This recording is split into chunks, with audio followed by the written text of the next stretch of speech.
Welcome, everybody, to the January 7th, 2025 edition of the New Jersey Mycological Association's Taxonomy Tuesday. I am your friendly host, Mike Inskeep.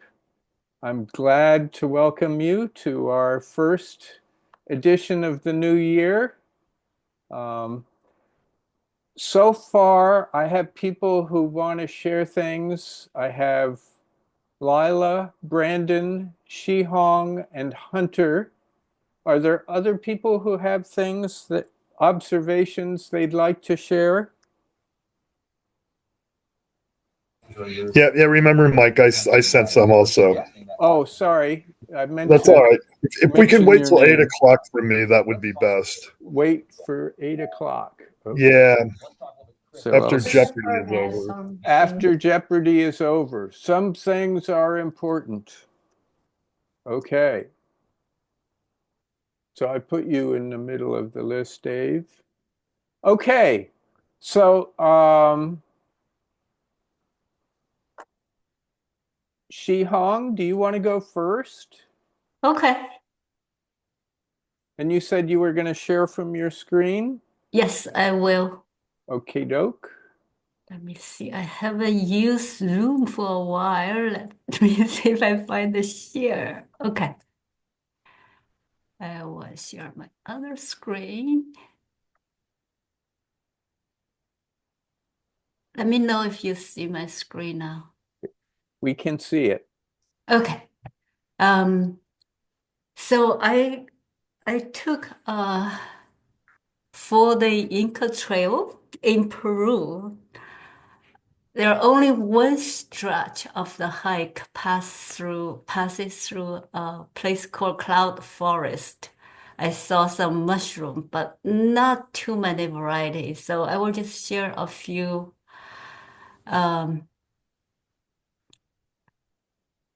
which I think I never saw before. Like this Mycena, it's totally black with some light edges. Let me see if I can make this bigger. That's beautiful. Yeah. So, I mean, the plants, it's more interesting than the mushroom at that part. Right. And because I'm with a group, I cannot do too much. So some of them I did not even have the bottom, but I know it's some kind of Mycena. Uh-huh. Shihong, I was looking at a Mycena today that doesn't look anything like this, but I came across something. I saw something that looked a lot like this. Let me see. I think it was on Myco Quebec. Okay.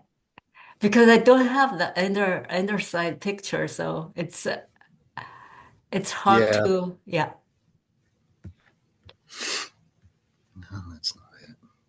And Is this growing? These are growing from the ground, aren't they? it's on the ground, yeah. Wow, interesting. But there are a lot of moss and other plant flora, so I really cannot tell if it's just on the ground or there's something underwoods. Yeah, it's a pretty good chance there's some buried wood. Yeah. That brown stuff that's covered with moss, isn't that some kind of wood, like bark maybe? I cannot recall, but this is a very high altitude. Um, I did not see bigger mushroom except the one sweller. Majority of them are tiny things. Okay, so you don't see any boletes in Peru, right? I saw a sweller actually, a Just single one one. bolete? Well, that's not too bad. Yeah.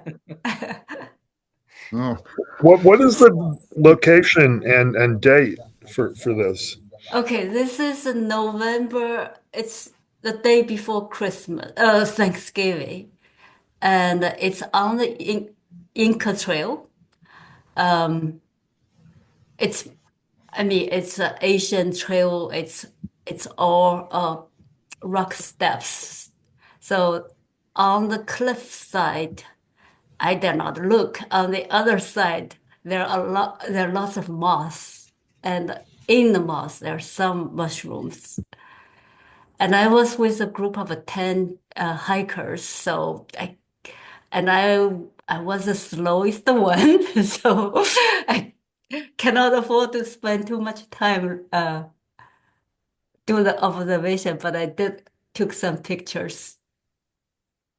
So did you say an Inca trail? Yes, Oh, so this is in South America? yes, in Peru. Okay. And without, any other pictures, I think it was Mycena nargan that means black. And Okay. that just a quick Google doesn't look too dissimilar, although it does seem to be a bit more striate than yours. But seem to be grown on the ground. I mean, they're black with a white margin. So Okay. maybe. Yes, sounds correct. Can you type in the name, please? Sometimes marginal striations are hidden when the cap is unexpanded, Yeah, or at least they're hard to see. I know. I did not do a good job here. It's not bad, though. I think I can see some striations on this Yeah. one. Look on the lower right. Yeah, now that you mentioned that. Yeah, on the bottom. And you're The and one you're on right, the bottom, Dave. too. Yeah. On the bottom, yeah. Yeah. Maybe. Okay, so I will close this one and show you some other smaller mushroom. This will be another mycenia. Mycena. Same location? During the same hike, within Yes. maybe within a miles away. I Okay. Yeah, I cannot just meant really. the same, yeah. Okay, good. Thanks. Yeah. This could be the same species as before, because if you can see a small mushroom on the right, which resembles very much the previous species that you showed. And one would suspect that this is just a younger version of the mushrooms that you see in here. So as the mushrooms get older, they change the color of the cap from black to this fleshy, kind of color, right? It's possible, but this That's color is much lighter. That could be, Igor. It's a good You mean point this one? because sometimes those lighter mycena, especially when they're very, very young, are almost black, like I can never say that one, Auricularia. That one starts out pretty dark and then finishes up, variable, but sometimes lighter. Yeah, we see the same thing with Amanitas from section virginata. The buttons have very, occasionally like almost black, very dark brown color, and then the mature mushroom is going to be like a totally different shade of brown, much lighter. Also, in this photo, if you look carefully at the cap surfaces, which are really appear to be in direct sunlight, it looks like they're probably actually darker than what appears to be the case because of the lighting. Yeah, the one on the left. The second one from the left, I was going to say. One, yeah. Yeah, you can kind of see that a little bit right there. Let's see. I have a few more picture of this one. You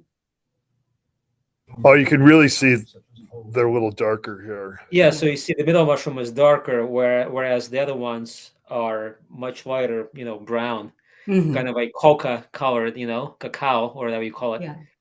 But wrinkled, bumpy, Okay. and striate, right? Yeah, I mean, it does have two smaller one nearby.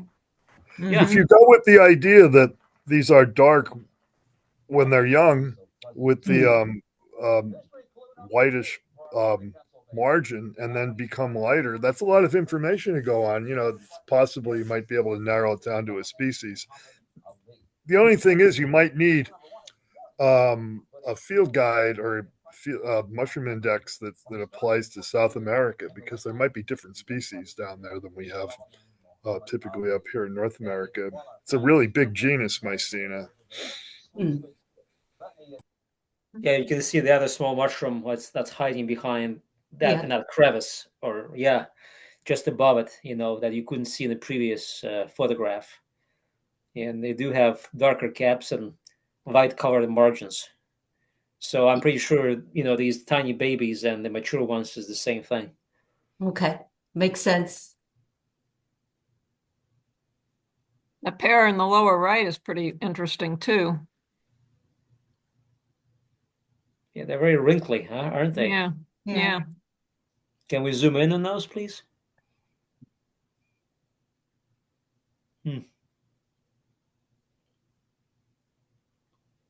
Yeah, straight. I think they just might be kind of withering and Maybe, exposing the gills, kind of, right? To make that another feature I look remember wrinkly. is the stipe. It's kind of flat. Mm-hmm. Squished, yeah.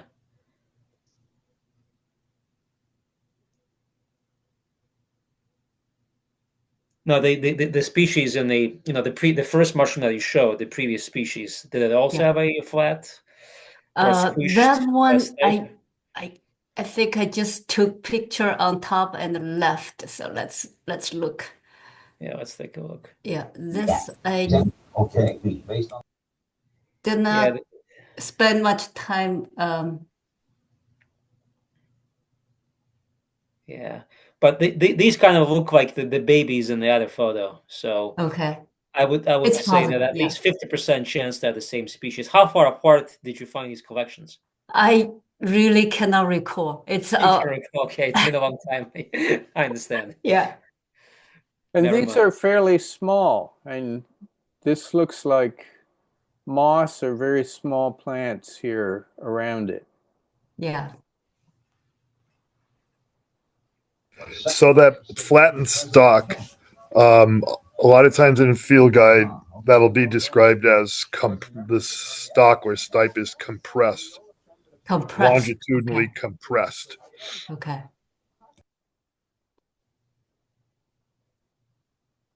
Yeah, that's two Mycenia I show, and they might be the same thing. Okay. Let me share a couple more. I think it's marasmia. And that's not an uncommon outcome with Mycena. They really are. There's so many of them, and they're really hard. Yeah. I'm going to share one later. I'm Okay. sure we're not going to come up with a name. Yeah.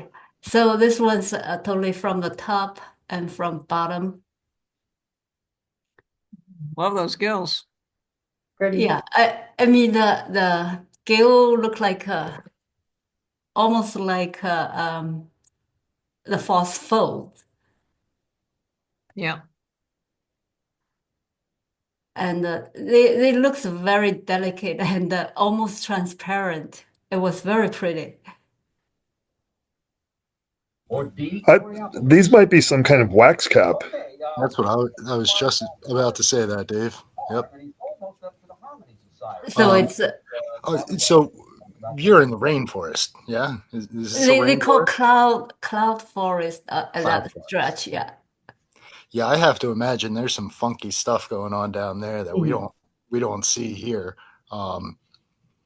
I agree. This could be a wax cap. This could be like some strange clitosopy type thing also. It looks like Hygrocebi borealis or a Cupophyllus borealis. I don't think it's that species, but that's one to look at for comparison. Is that a lichen up there in the upper left? Left. Give me this. No, further over. the upper left side. Upper left, right there, yeah. Yeah, that lichen. Those are lichens, yeah. Yeah. Is borealis different from virginianus? They've been back and forth on that for years. I think that currently they think they're different, and I think that's probably based on DNA. Borealis. Yeah, because virginianus was the first thing that came to my mind with some exceptions. The cap looks a little different, like a little thinner, maybe. Yeah, actually, I think is it virginianus or virginiana or whatever? That one's usually a little bigger than borealis, I think. I'm not sure. I know that in one of the Bisset books, it is said that they found no differences between the two species. But I think maybe there is now two species recognized by those two names. It does look like a INAT search and Google search for borealis looks pretty good. Hygrospy, what is it? Cupophyllus borealis. Cupophyllus, yeah, it used to be hygrospy. Now it's Cupophyllus. And so if this was at really high elevation, you might be finding mushrooms that would typically be associated with like a cooler climate than in general, where indicated by your location. That's true, yeah.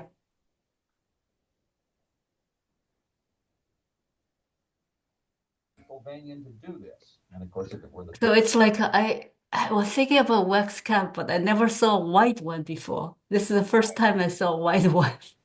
Yeah, there's Cupophyllus borealis, Cupophyllus virginianus or virginiana. There's a few other ones too. I think there's some hygrophorus, but those are bigger and thicker that are white. There's also Humidicutus pura, but this is not that. It's definitely.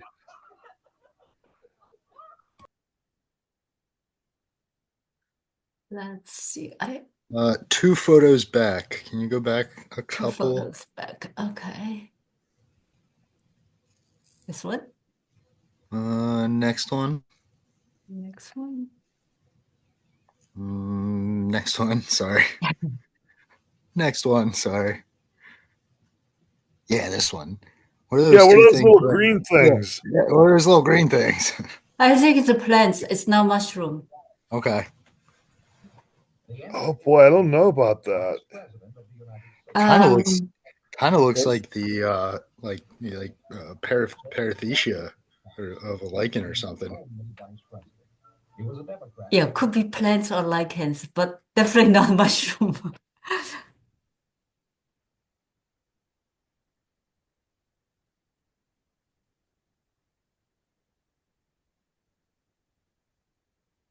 So talking about lichen, I also took a picture of so there are lots of lichen like this one. It's beautiful. Beautiful. Yeah. Wow. Wow, what is this? I would have Photo no idea. contest photo. Yeah, nice. It's Oh, yeah, very, that's a really nice photo. very thin. And some patches are so huge, like it could be like half of the room covered with this similar things. Wow. Do you know what it is? I look up, Ina gave me this name, coral, some kind of coral. Cora. Yeah, That's really striking, Shihong. yeah. How big is that? So this is like two dinner plate size, but they're bigger patches. Oh man. This Yeah. is some details. Wow, with a cool spider. Yeah. Yeah. And, oh, and look at what's that white stuff down on the bottom. This is fantastic. I have no idea. See, yeah. Yeah, I just pulled up a paper from Colombia, which, it's at least South America, about something called Cora that looks exactly like this. So I've never heard of it or seen anything like it. It's really cool looking. Is it a lichen? Or It's is a it lichen. like one of these Yeah. fern things? So this stretch of the I think is it a fungus? I think it's a No, I think it's a lichen. I just Googled Cora lichen, yeah. and I'm getting photos that look exactly like this. Oh, I just got to it. 10 new species of lichenized Basidiomycota. Oh. So it's a controversially considered to be a lichen, perhaps. There's arguing over this sort of stuff from time to time. Yeah. Yeah. As far as we talk about it, and I've seen the arguments. What is it? The maculata, what's that thing? Mucosis that we get around here.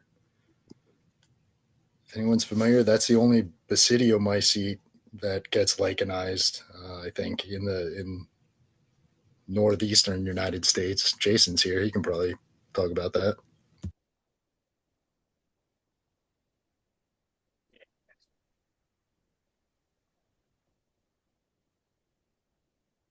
Or maybe not.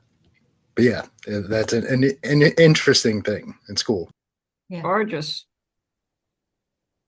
So Jason says his mic is not working, and he suggests multiclavula, in the chat, multiclavula. That's one of the things that's argued about being a lichen or a fungus. That's what I was trying to think so of. There's little clubs that grow on rotten wood. Yep.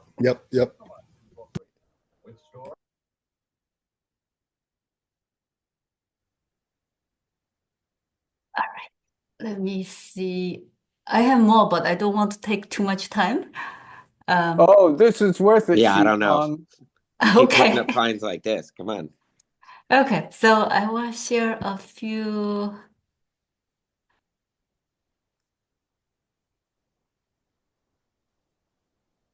I think this look like what we see over here, but the color is, Gorgeous. kind of striking. Yeah. Boy, another nice photo.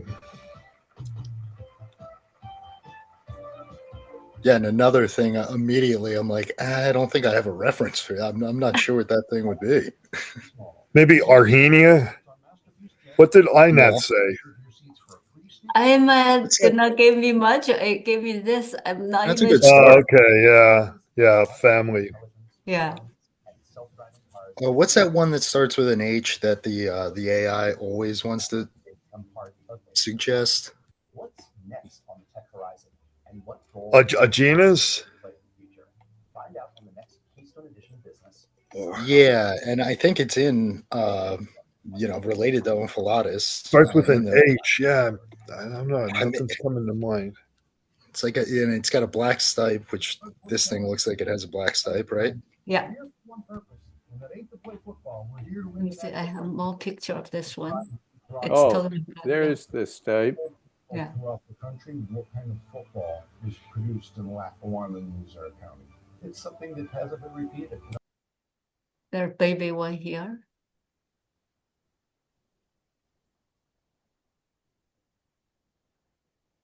So one of the tantalizing things about going on a tour like this is you're with a group. So when you find something interesting, you can't stop and spend a whole lot of time examining it and taking photos and making notes. Yeah, and also that day I have to get to the highest pass, which is 13,000 feet high. Wow. I was worried about high altitude or sickness. Yeah, yeah. Well, this photo, these couple of photos show quite a bit, actually, about what the description of this would be. Mm-hmm. So what could it be? Well, as I said, my guess would be Arhenia. Can you type in, please? Yeah, if I can remember how to spell it. You know what? Let me get a link for you. Okay. Yeah, and the thing that I was trying to remember was Hymnomyces tenuipes. I'll put that in the chat. There's E's and I's. Oh, that tenuipes thing. Yeah. Yeah, that used to be in Zoramphilina, I think. It got moved. I put Arhenia in the chat for you, Dave. Oh, okay, thanks. I'm going to look for a link of something that, shows photos that look a little bit like this.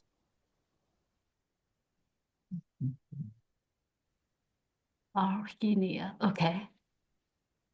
So there were no mycologists on this trip with you? Professional mics? No, No? no, there Okay. was a retired policeman. There was a retired camera salesperson, and a lot of other people in different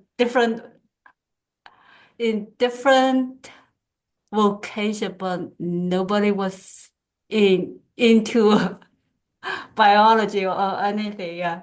Okay. Oh, well. Yeah. You were the expert then. But we do have the guide and know quite a bit of the plants. Mm-hmm. Yeah. But mushroom, no. Yeah. Let me see what else is worth to. Oh, this is just for 30th sake. This is the only bleeders I saw. It's Swiller, right? Oh, cool. Swillus. Swiller, right? Igor, are you here? Do you think this is Swillus? This actually reminds me a little bit of Bothia, but that's a genus that has only one species in it, I believe. I just came back to my computer, so I'm clapping my eyes in this picture. It looks like one of these things. I don't think this is Swillus. Yeah, so it looks like one of them that used to be, what was it, Fuscoviolaceum or something? There was that genus that's now deprecated. Yeah. It's in Swillus now. You know what this? It stains blue, so it could be that weird. Yeah. What's that genus? That's it's not Philoporus. It's the species that was once in Philoporus. Now it's in that other genus, which is not related to Philoporus. The one we find in the Pine Barrens. I haven't seen it in a long time, so if I get the species, that's what it reminds me of. But you see, they're wavy. The pores are wavy and they're angular at the same time. They are radially arranged. So this is a very strange arrangement. Do we have a photograph of the cap surface? On the right. On the right is one, and let me see.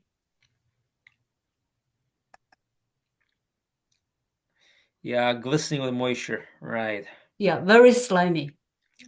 Okay. Can we go back to the first image, please, with the inverted mushroom? Yeah. And if we can zoom in on the stipe detail, just want to see. So this thing stains blue. Dave, do you remember if Boletinellus also stains blue? I think it does, right? The ash bolete. Which one? Oh, the ash tree bolete.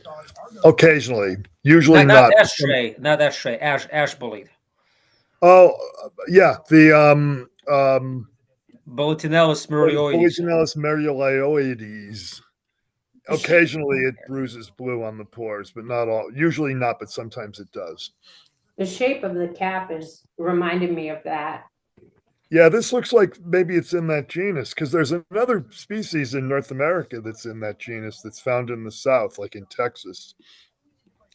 Yeah, Boletinellus is the only thing that kind of looks, but not quite. You see, Boletinellus pore surface is different. At least the one for merlioides. This is more boletoid a little bit, I would say. I mean, not quite, but it's pretty similar though to merlioides.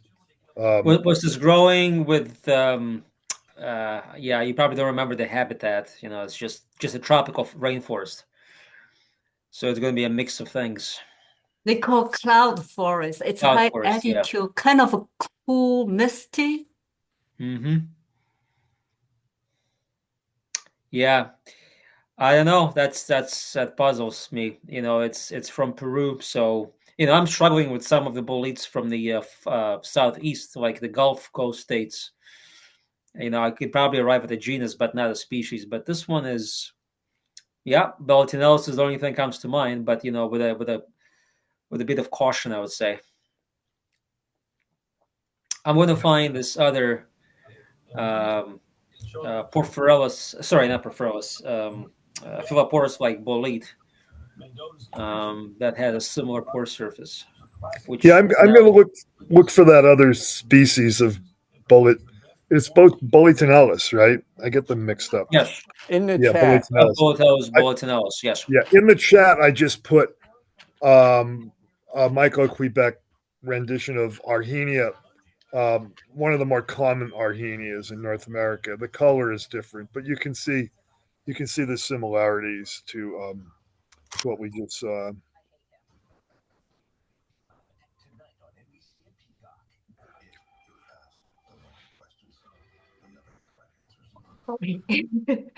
That's not what I want to show.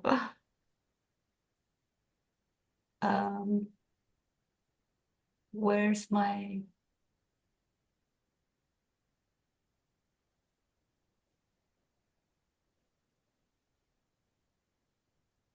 All right, where's my iNaturalist?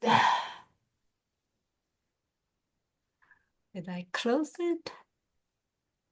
Okay, sorry, I closed my iNat.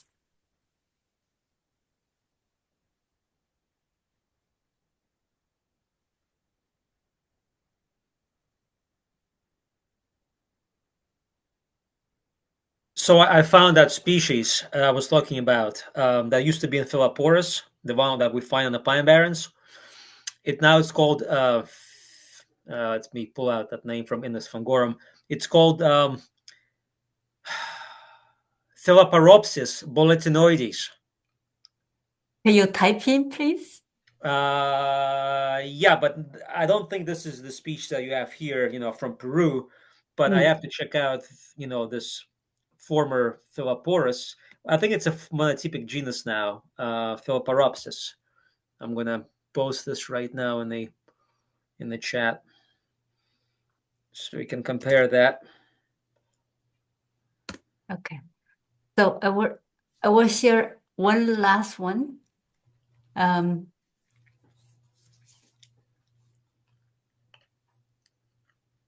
very tiny, but I think look like this cup say we saw here, but very shallow cup.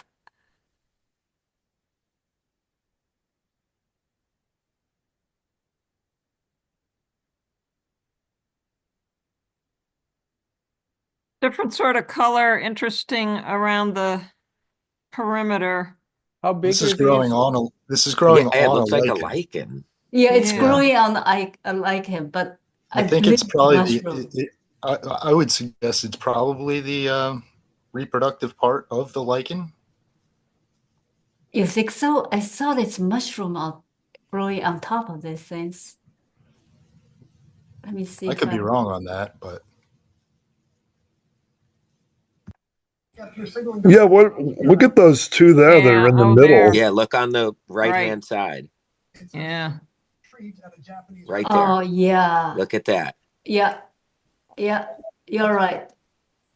So it's not mushroom. 800. it is mushroom. Just a lichen. It's a lichen. It's not a mushroom. Yeah.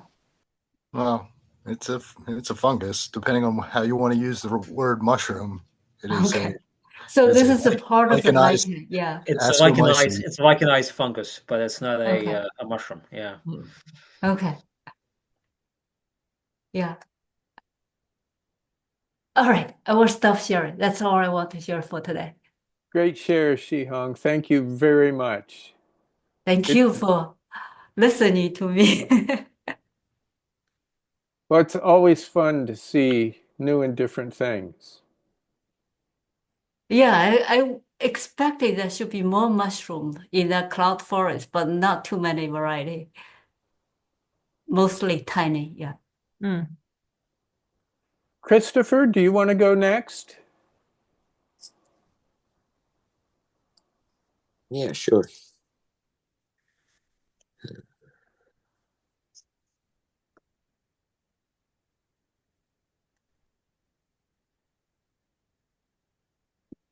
We can see your screen, Christopher.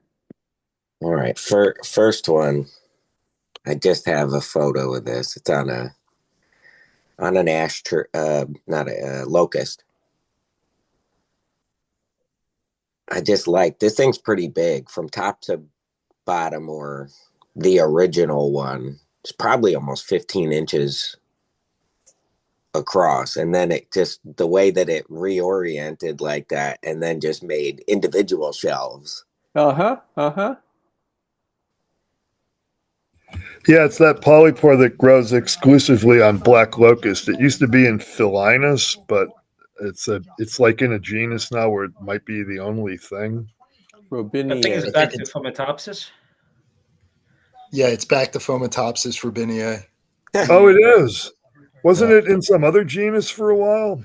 I think Yes, it was. Phillinus. But it was Which is- between Phillinus No, and it's been Fometopsis. time in Phillinus is polyphyletic as defined in the past. I think now they've made some progress. Oh, on, so it's just Phillinus is kind of defunct, really. It's just all over. It's spent some time in a different its own. There was genus. another genus too. I forget the name, but it's in Fometopsis now. Interesting. And the other thing is that I'm pretty sure this tree is still alive. Oh, the roots So- are still attached, yeah. The whole thing is, the whole thing, including the mushroom, the whole thing's a mess. Mm. Yeah. So I wonder how long this has been growing there, because you've got that one large Right. fruit body with the other projecting, to orient downward. I think it might have something to do with the fact that the tree is still alive. It's still providing, a good bit of moisture up and down the phloem like it should.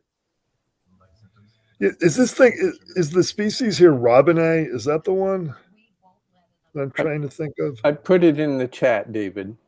Oh. But I just thought that one was an eye. Cool one to look at. Yeah, okay. Yeah. Oh, yay. I like this guy. So this is Christmas Eve. And you could see a little bit of snow just above this one. And you could see it's just like it's still a little crunchy on the ground, which is every time I find Calostomas, it's always, in between freezes. Yeah, I'm surprised these things are growing in the middle of winter because they're mycorrhizal. Yeah, we one of our forays here, we found one when there was snow on the ground. It was about, it was over a month ago, but it was cold. And other times I found Calostoma cinnabarinum, which this is not. This is one of the other ones. Usually in the summer or fall, early fall.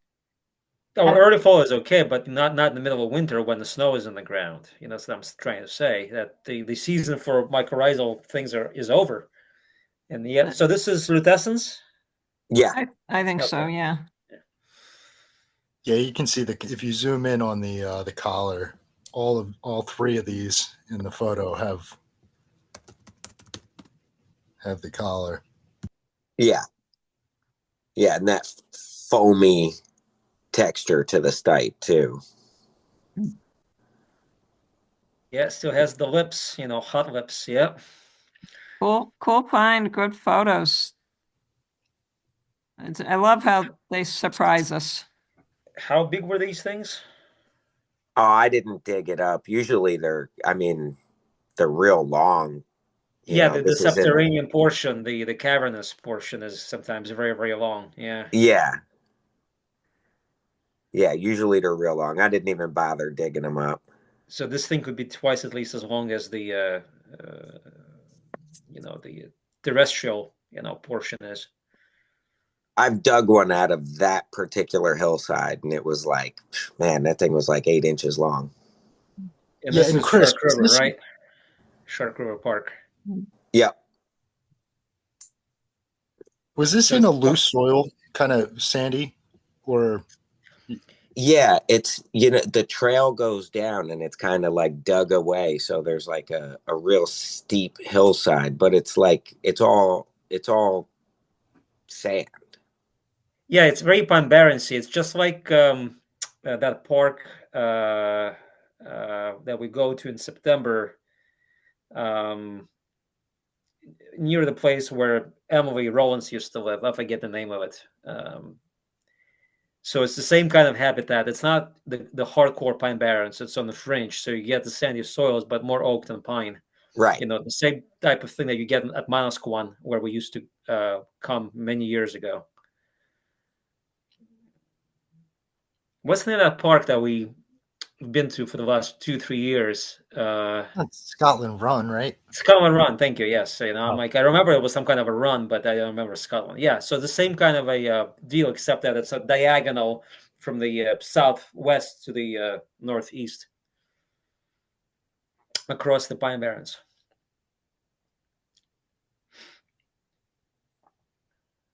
So tell us about this, Christopher. I found whatever these were. These were really pretty fresh. What did it say on there? The 29th. So this is not a Mycena, right? I do not know what it is. I would say no, Igor. I said I would say no. I think I would say right. no here. Yeah, I don't think it's Mycena. Couldn't get real good pictures. Just real random, a little apiculus at the bottom. Let's hope I don't regret those 6,000.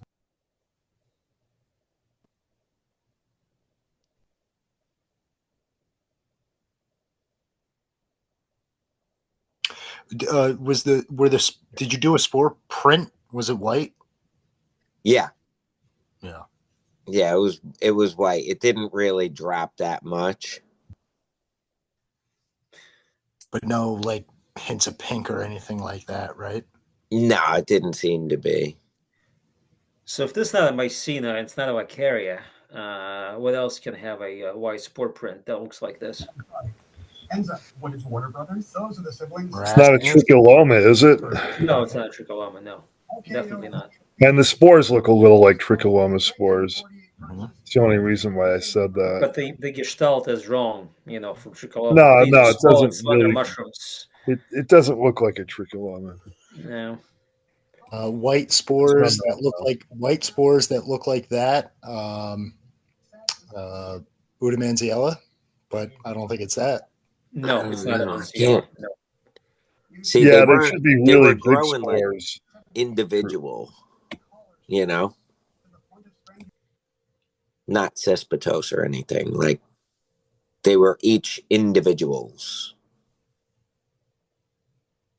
Look at the stem with the hairs. It's furry or fuzzy, strigos, whatever word you want to use. And they were almost buried. Like I moved a leaf or two. Mm-hmm. So they were growing on the ground, not on the leaves or the wood. Yeah, they're growing on the everything that the leaves are turning into. Yeah. So when any I saw idea what genus this can be? Well, I was thinking when you were talking about the mycelium at the kind of stipe apex there, that's very like Colybiopsis type thing. Yeah, I was going to suggest maybe gymnopus in the broad sense. Gymnopus are one of the cut. There's something called Conophyllus, but that looks a little different than this. Chris, can you zoom in on the image if you can? I just want to see something. The upper part here. Yeah, the stipe as well. Yeah. See, the stipe is this kind of a translucent. So I think Davis probably is right. It's something colibioid in a broad sense, See how translucent it is?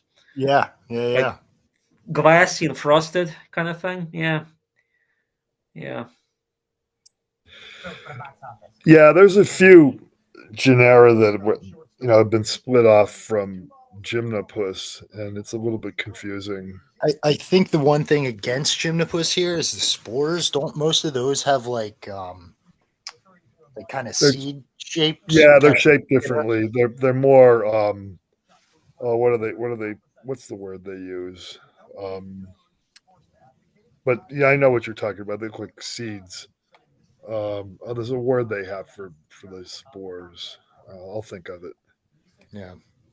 Well, Chris, you should post this on INET and maybe on MO, and maybe somebody's going to propose something.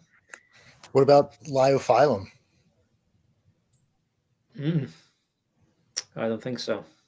Yeah. Nah, I don't think so. Liophyllum, yeah. Except for Liophyllum decastes group, which those are big and meaty. They're big and meaty mushrooms that grow in clusters. Yeah. But there's other Liophyllum, but yeah, a lot of them it's like not a stain tiny, dark. it's not a very small genus. There's a few of them. Yeah, but a lot of them stain black. The spore shapes are pretty variable in that genus, actually.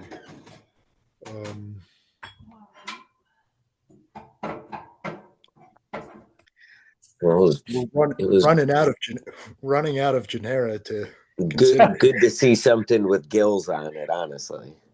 Yeah. Well, I think they're saprobes probably. I don't think they're mycorrhizal, but you never know. Looks like a saprobe to me. And then weirder of all, and two different ones. Auricularia. Yeah. Oh yeah. Oh yeah, here we go. Oh. What kind of wood is this? Hardwood or pine? Neither. These are vines. So vines are hardwoods, huh? This is on a vine. Like I don't know if the people usually down in South Jersey, you'll find people making crafts out of them. These big thick vines that go way up into the trees. Did you dry this specimen? No.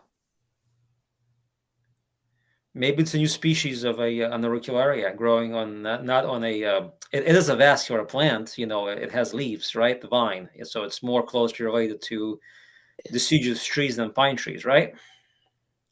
Yeah. I mean, it doesn't have pine needles or cones or anything. Right. Banana-shaped spores, huh? Yep.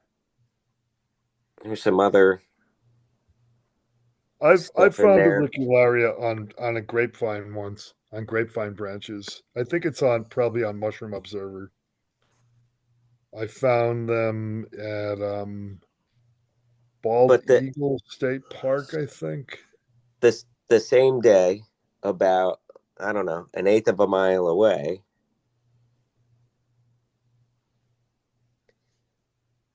Another one on hardwood. Is that poplar, maybe? Or no, I think this is oak. Yeah, this looks like more like Angiospermarum to me. Well, that's the one they say usually is found on hardwood. Exactly. I mean, that's what the name actually means, I believe. Correct. Angiosperms, yes. Yeah. Yeah, and the whole stick was covered in them.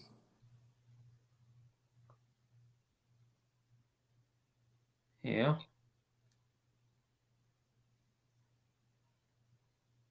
But that was it. It was good. I bet I went out and found some stuff, and then we didn't have any Taxonomy Tuesday.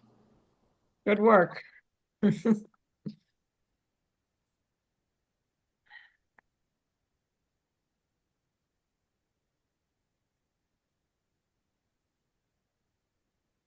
Thank you, Christopher.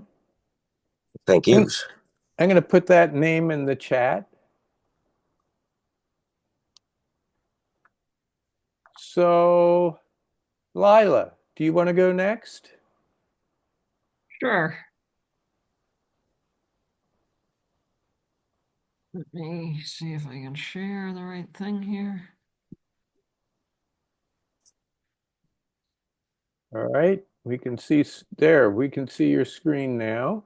All right. So we'll start with this. I think this is Fuscoporia gilva. And just kind of this bland cap from a distance doesn't look like too much growing on some sort of hardwood log along a stream. The other end of the log had turkey tail on it, if I recall. But you break one off and you look inside, and this nice golden color interior, and you can see the pore surface as well.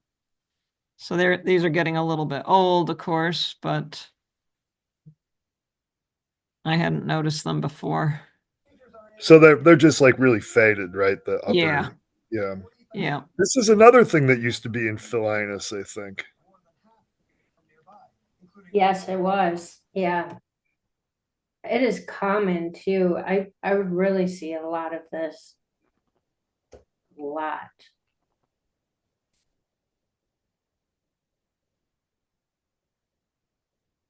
That was that one. Not too far away. Tremella mesenterica. Just the tiniest amount on this. I believe this was on beech. Could have been oak, though. I can't remember now what this tree was. But just a few little orange beacons popping up. I'm kind of dried out, but it caught my eye, so I took a picture or two. There's another species actually that looks like this. It used to be Tremella aurantia aka maybe, but I think it's in another genus now. And it's not a bad idea sometimes to look at spores under the microscope because there's a difference in the spores. Yeah, I got to learn to look at spores of these kinds of things. I haven't attempted that. Were these like a little bit on the dry side? Yes. Yeah.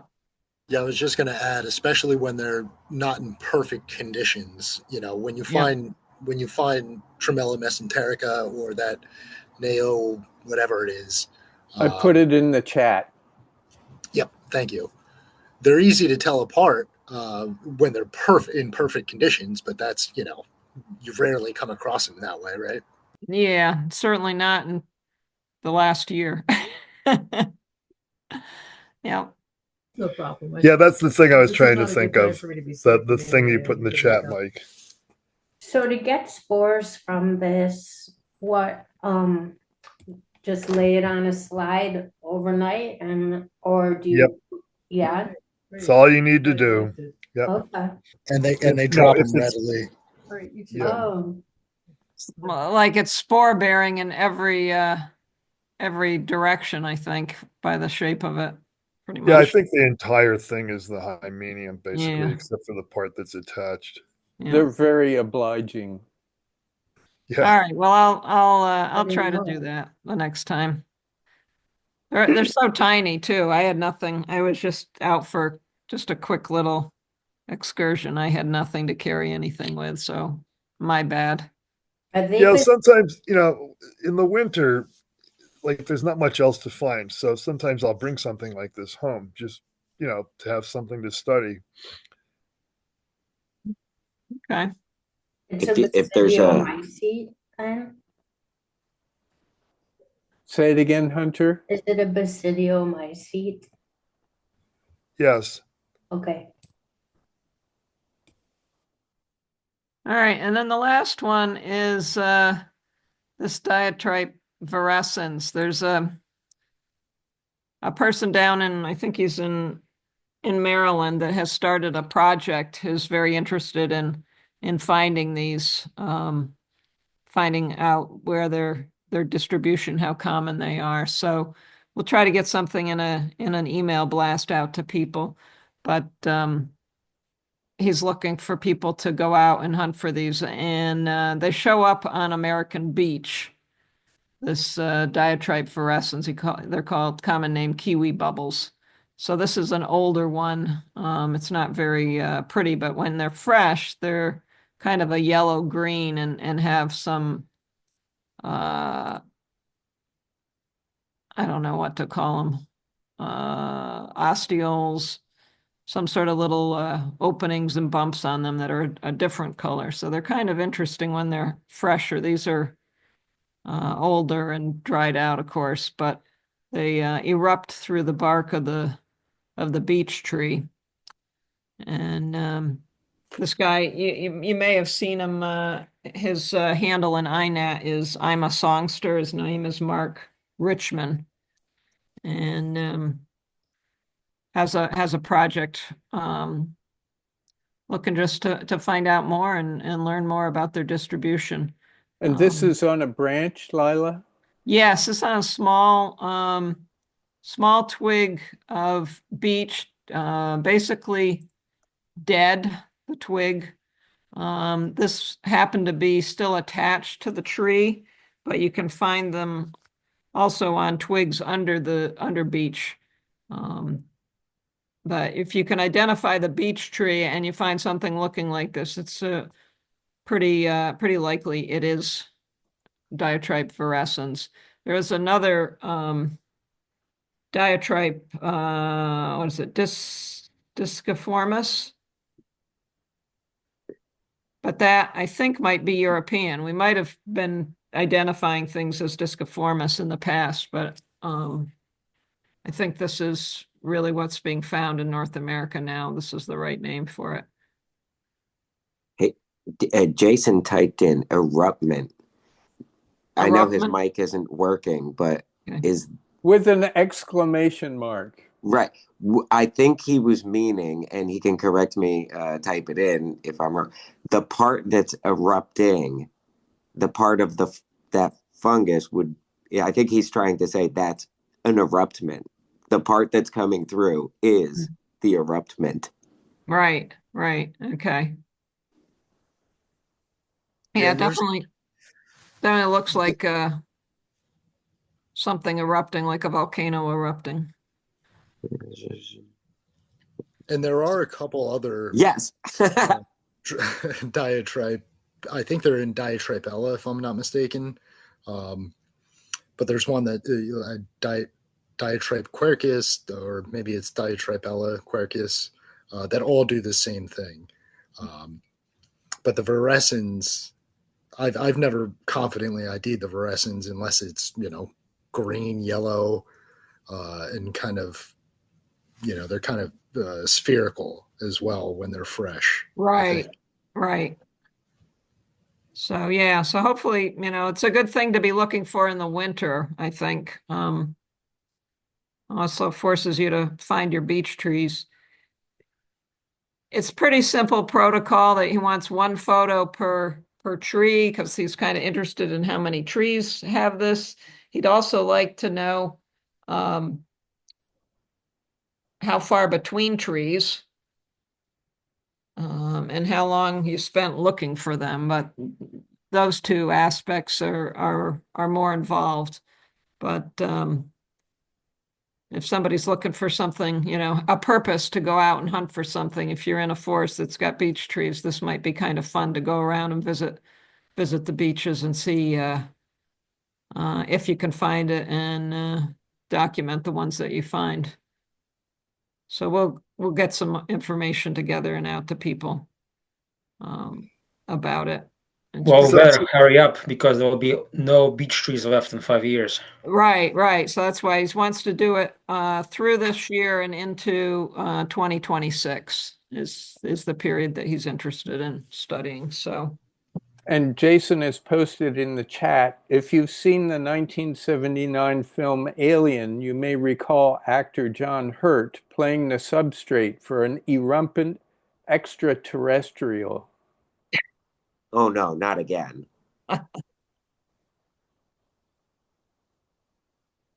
Yes, that one.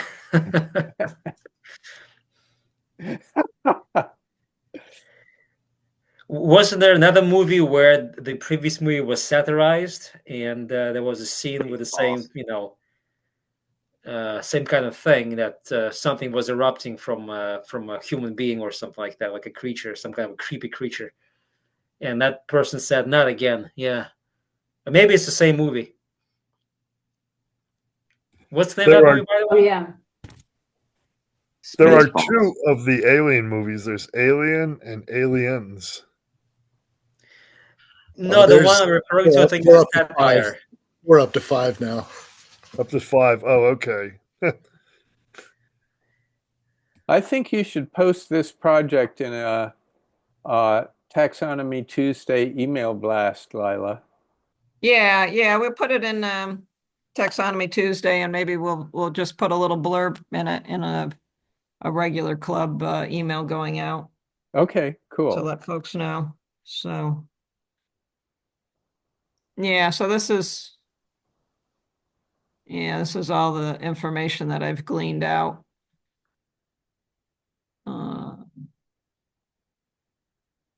For it. But yeah, we'll get some more info out to people. Cool. Yeah, I was out for like 10 minutes and walking around. It's like, all right, here's a little cluster of beech trees. So I spent about 5 minutes and I found it on one of them. So Yay. yep. Hey, why are all the beech trees going to be dead in 5 years? Did I? It's what, 3 or 4 different things that are attacking them, right? Yeah, there's a fungus that's killing them. Oh man, Those fungi. And there's a beech leaf disease, which I think is an aphid problem or something, or nematodes. And yeah, there's a lot of stuff going after the beaches. it sucks. It's a nice tree. That's what happens when you have a thin skin.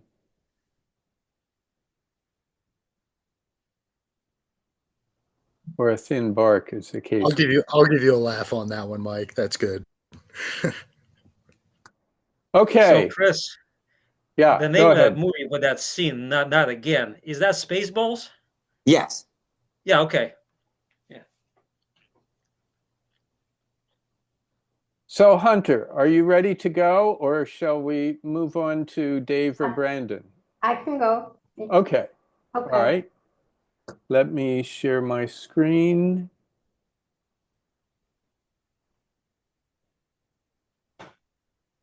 And you should see my screen now. Oh. So yeah. she's calling this Clavaria delphis, probably Americanus. There's another one that looks like it, stillatus or something like that. So this was solo. It has ice on it. That's what you're seeing. It was frozen. And I love Clavaria delphis. It's really one of my favorites. And this was in northern Mississippi over New Year's, and it was the only one. But I found a bunch of them at the same park a few years back. So I was hoping to find them, but this was the only one I found.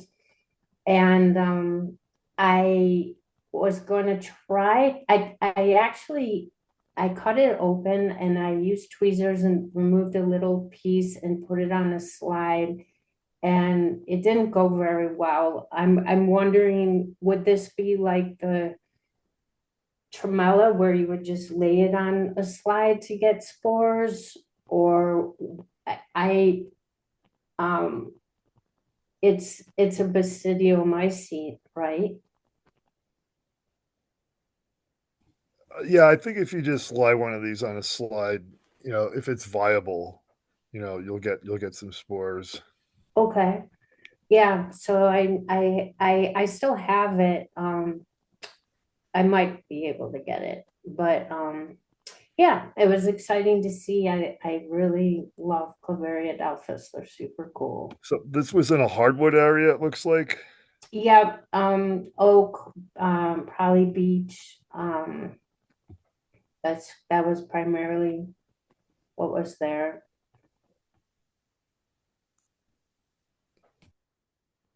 Okay. Yeah, some pine. You can see needles. Oops, sorry. That's okay. Oh, yeah. So, and then this, I am guessing is this genus I'm not sure how to say it, Tolypocladium, which has the deer truffles, which I did not dig under deep enough. What I did take it home, and what came with the base didn't have a truffle in it. So I don't know if those are down deeper or if they just don't. Sometimes they're shriveled up. Okay, like really tiny. You'd It- still feel it though, right? Like it ate the whole truffle or whatever. Oh, okay. Also, did you clear all this dirt off? Because it could Yeah. be in there.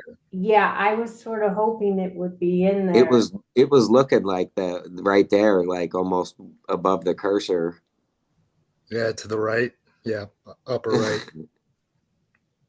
Yeah, it's possible that piece Or didn't. even, or if you look to the left, um, The yellowy bit. you might have cut through it, or maybe that's part of the stipe and you didn't go deep enough. Yeah, that does look like part of the stipe now that you're saying that. Yeah, I think I probably didn't, unfortunately, because I've never found this before, so I was really excited to find it. It definitely, it's almost certainly, in my opinion, I'm not like an expert on these things, but it's a Tolypocladium. If I'd bet money on that.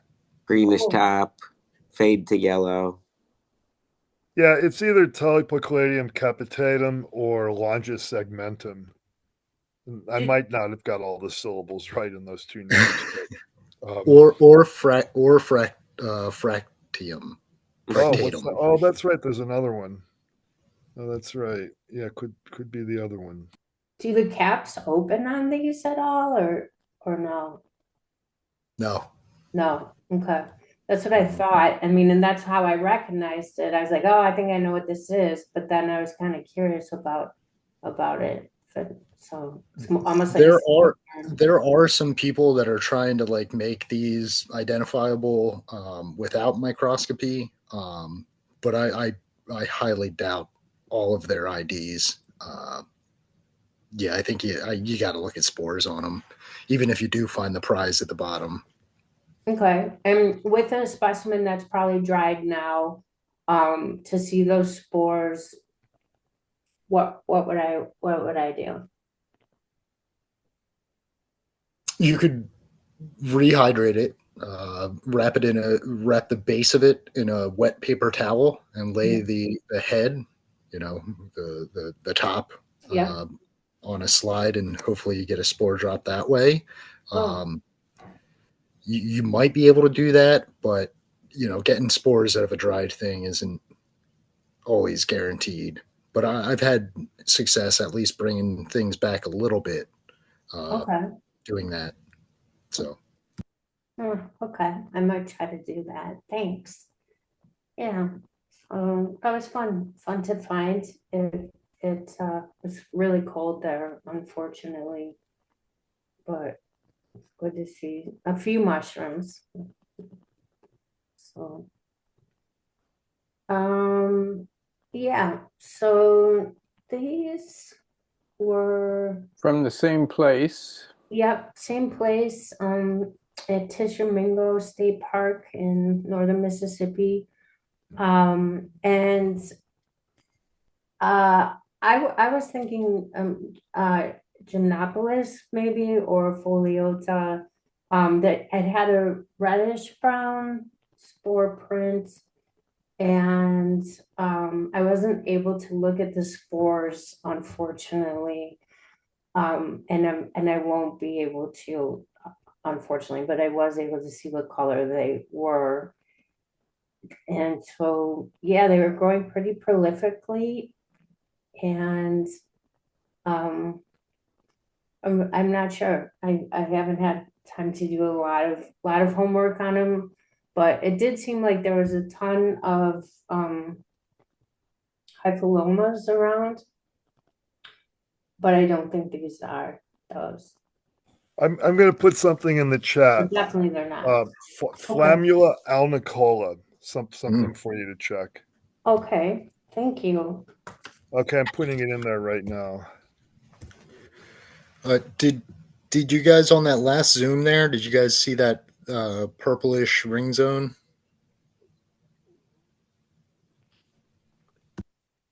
Let's zoom in again. On all three of them? Just the one, the one to the left of this bipair here, towards the apex, a little bit higher. So right the there. one with the furries. Oh, right there. Okay. Mm-hmm. So is that from the spores? Because if it is, then it's probably a hyphiloma. That's kind of what I was thinking, but I wanted you guys' maybe opinion. Do you think that is maybe But Hunter not? said the spore print. Look got at a the spore print, gills. right, Hunter? And it was like Yeah, reddish. the spore print was reddish brown. Oh, okay. Oh, okay. Yeah, Yeah. Sorry. look at the gills of that one.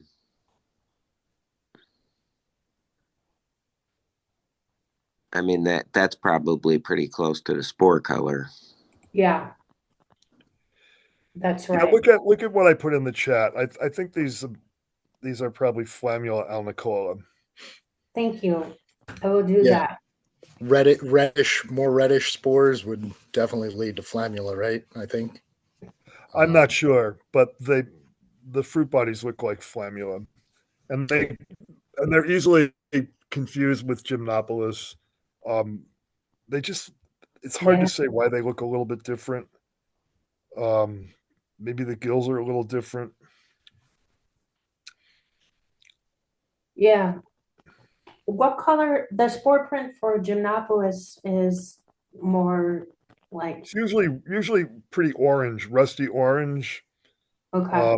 Some Yeah. of them are a little more brown, I guess. But they're all rusty, so they're all sort of like vivid, pretty vivid. Yeah, so kind of And I think these similar. have similar. Flammula, I think, has a similar kind of spore print color. Let me see what Yeah. Mushroom Expert says. I put a link to Michael Quebec. I'm going to check, see if Mushroom Expert has these.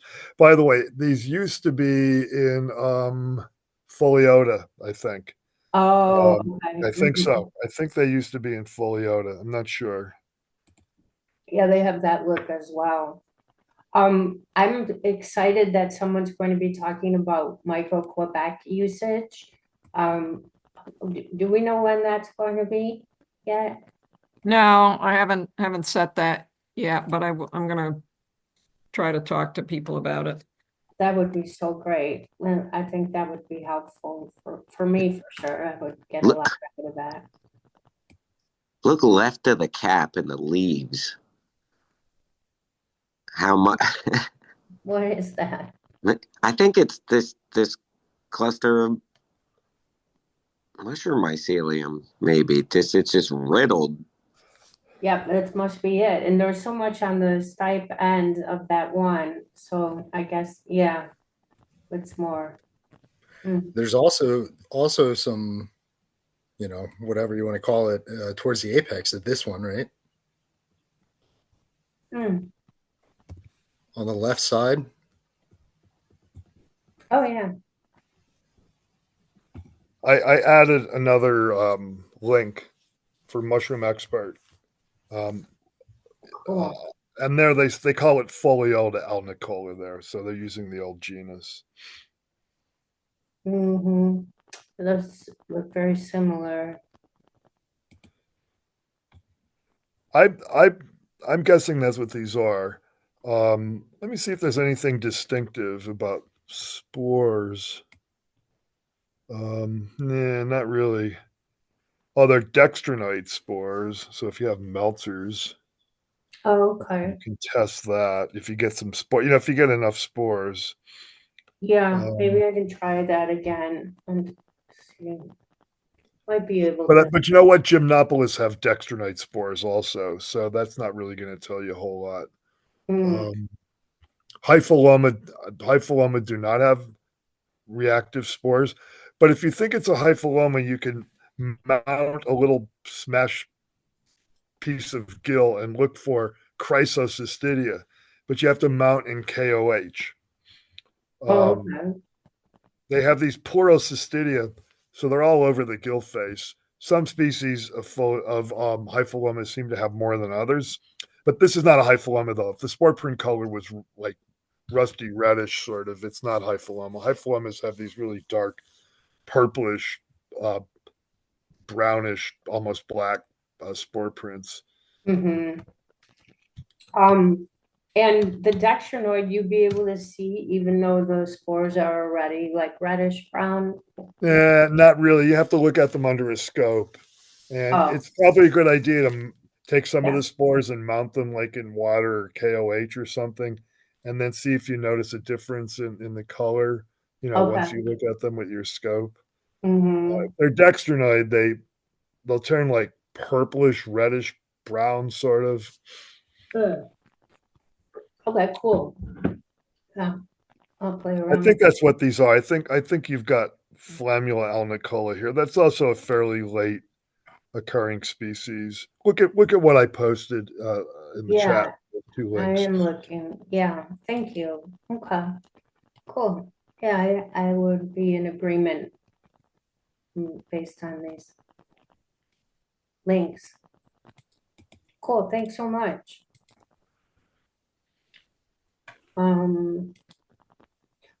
So I think this is the Cupophyllus virginianus, perhaps. I guess I didn't put that in, but I am thinking perhaps. I think there's a pretty good bet of that. I'm not sure what the differences are visually between Virginianus and Borealis. And there's a third one too, I think. I forget the name, but looks like a Dave, pretty good bet. Dave, I think your earlier note, at least I did a quick kind of comparison, and I think your earlier note holds weight that Virginianus is whatever that species is a little more robust and has maybe a little bit thicker of a cap flesh. And I think that's what you're seeing here, especially compared to what we saw from Shihong earlier. That's why I'm agreeing with Virginianus here. Yeah, they just look a little fleshier. Okay. Yeah, and the caps were greasy. And Yes. yeah. Mm-hmm. Mm-hmm. And growing in pine primarily. So okay, good. Yeah, I'm not sure what kind of trees these associate with. I'm presuming they're mycorrhizal. I think most Cupophyllus are. I'm not sure about that.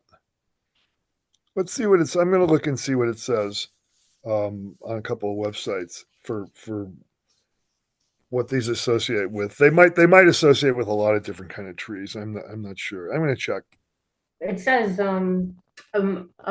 mushroom expert says under hardwoods or conifers, both, but that's it. It doesn't get Okay, yeah. So well, that's all. Yeah, I mean, we just want to. Sometimes one thing or another thing might be conifer, one might be hardwood, but in this case, that's what I thought actually is that you find these in a variety of different forest settings. Yeah, I think they're probably pretty common. Like I feel like I've probably seen them a lot. Yeah. Okay. Oh yeah, they're not on. They're pretty common. Yeah. Not this year's nymph, but I think it was last year's nymph. Yes, the one that was in New York State at the Ukrainian retreat. We went to one of the mountains, one of the mountains in the Catskills we went to. And I didn't make it. We didn't make it all the way to the top. It was a pretty hard hike. But along the way, these things, we saw hundreds of these. Nice. So, Hunter, what are the collection dates for all these fleshy fungi? This is not January, right? Oh, it is. It's New Year's Day, and yeah, January 2nd. This is in Mississippi, though, in northern. Oh, okay. So this is not Indiana But not or Illinois. Illinois. Yeah, Okay, sorry, yeah. Illinois. So this is Mississippi. Okay, that makes Yeah. sense. These were all her observations are from this park in Mississippi. Yeah, I wasn't sure where you are at this time, so I presume you are back in Now I'm Illinois. in Illinois. Yeah, yeah. It was a quick trip. It was supposed to be 4 nights, but because of this ice storm, it was only 3. So, but it was good. It was good to see some mushrooms.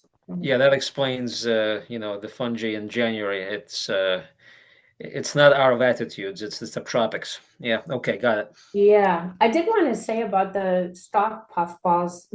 I've never found them in Illinois, but I have only found them in winter months in what you just described, like in the South, basically, in Texas, Louisiana, Mississippi, Alabama, like that's and Tennessee. But it's been November, December, January on those, but no snow. So that Mhm. was cool to see.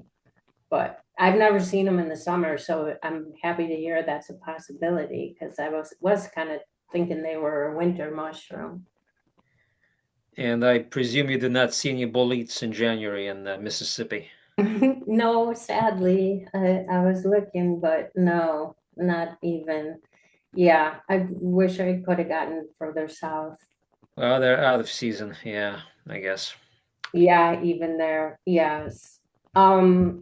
So this was actually in southern Illinois on the way to northern Mississippi, and I am just guessing that it is this Trichaptum, because it was a little more brown purple. But I'm I'm I'm not sure. In the like in the past, I would have just called it probably by formate, but I know there's more now, and then there's that other purple crust, and so what do you guys think? You think this is Fuscoviolaceum? Are there more pictures and can we zoom? We can zoom, but that's it. Yeah, that looks like Flammopsis crassa to me. Okay, so the other one. Okay, that's cool because I have not found that. I mean that I've known of, so I'm happy to have found that. Can someone put that in the chat for me?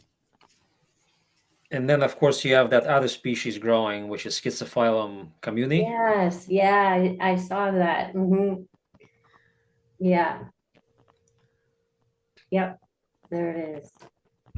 The unmistakable shape, yeah. Yes, split gill. Yeah. Yeah, I'm wanting to try to eat those.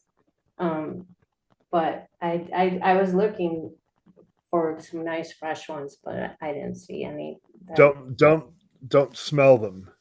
Oh, really? Don't inhale spores. It's a rare condition, but the spores of Schizophyllum commune have been known to generate fruit. Start to what's the word I want? Infect the sinuses and Germinate. Yeah, inside Oh lungs. my gosh! Yeah. Wow. Okay. Yeah, it's a rare condition. But they are eaten. They're eaten in some African cultures, I believe. I'm not sure, A or lot maybe of Asian, Asian. maybe Southeast Asia or someplace.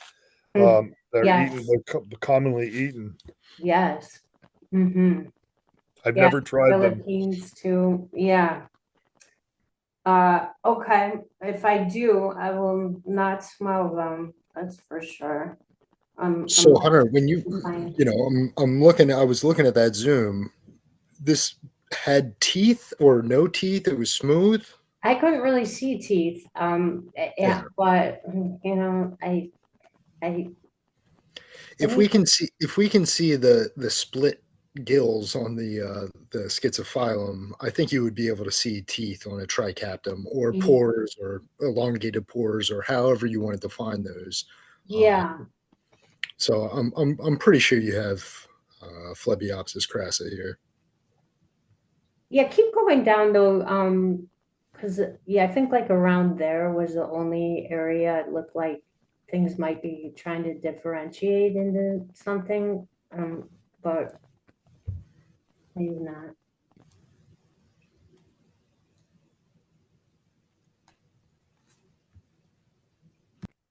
Yeah, this does not look like Trichaptum to me. There should be more sort of texture, Okay. So, Brandon, if there's no pores or teeth, what does it have? Smooth hymeneum, crust fungus. So there's nothing. There's just. So I guess that's a good question. Like one time I put a sterium with the polypores, right? Because it's a crustosteroid thing. But yeah, I'm not sure. I'm not sure if they're microscopic pores going on there or if they're basidia growing straight off of a subiculum. Now I'm interested.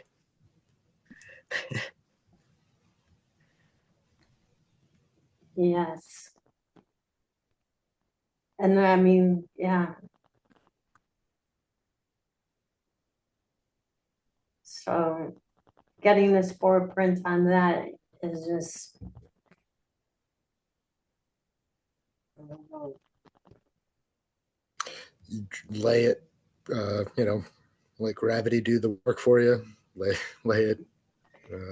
The whole upper side, like the whole exposed side, is going to be the hymeneum. The whole fertile surface is exposed. So just lay some down. Maybe you'll get some spores. I've never really had any luck getting spores out of crustose things. But theoretically, that's how you would do it. Yeah. Yeah, sometimes after a week, I might find like 4 spores when I search around with my scope. Right. Okay. That's good. Thanks. Thank you everyone. very much, Hunter. My pleasure. Thank you guys. So I have Dave and Brandon. Do either of you have a preference about who goes next? Shall I show Dave's? I can try to go fast. There's nothing rare in what I Okay. have. I'll go fast so there's enough time. All right. So here we have what used to be Bisporella citrina. Now it's what's that new genus? Calycina citrina. These are old. I laid these down on a slide. No spores dropped.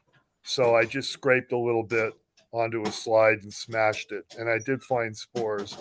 And so the one interesting thing is that the spores on this species are supposedly become septate with one septum, like right in the middle.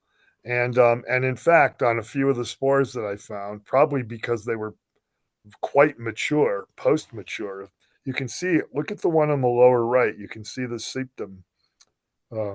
Yeah, so, and also this used to be Bisporella, which was actually kind of a nice name for this genus because most of the spores have 2 gutules.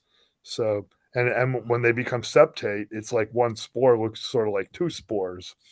But I don't know why that name got changed. I haven't researched it. But yep, there's, just a little more look at the spores. And so it's actually the spores are the more interesting thing here in these. These are pretty common. And I tried this was what I found under the microscope. The rest of what I found, these are probably just paraphyses. I don't even know if I found any asci. I think they were all empty and probably collapsed. Or Can we zoom in on a couple of the apexes of these kind of long stringy things? yeah, this micro, some of these thicker things might be asci that are emptied out.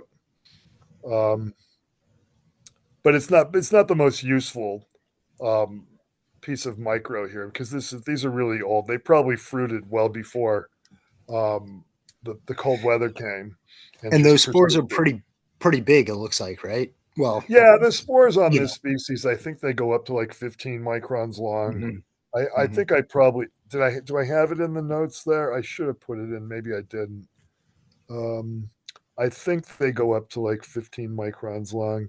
See if it says on the one photo. See if the label says um, on the spore photo. If you just look on the I can look. I can Yeah. look in my Well, photos. I mean, we can see that they're not, less than 5, right? No, Yeah. they're almost all over 10. They're Yeah. like 11 to 14, something like that.